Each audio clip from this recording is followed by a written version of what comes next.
I want to tell you an amazing story from the book of Malachim Bet, the two kings. In chapter 22, King Josiah, Yoshiyahu HaMelech, decides to renovate the temple.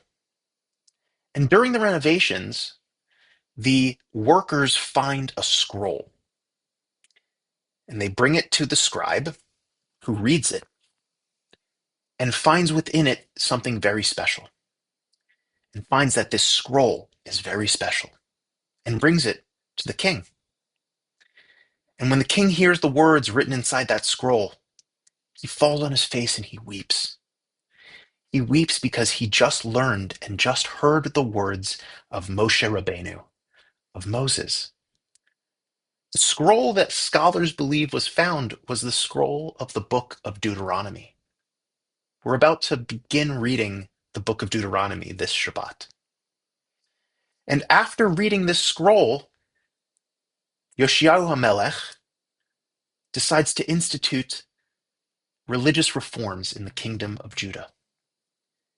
He gets rid of idol worship. He brings the people of Israel back into the fold of doing mitzvot. And we have a actual written account in the book of Kings of them finding a piece of Torah. It literally says Sefer Torah in the book of Kings. I'm so excited this Shabbat to begin this book together, reading it on the Bima.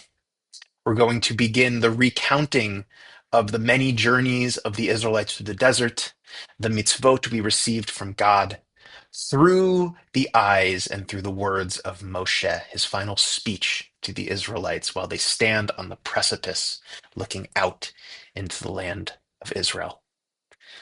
Shabbat Shalom.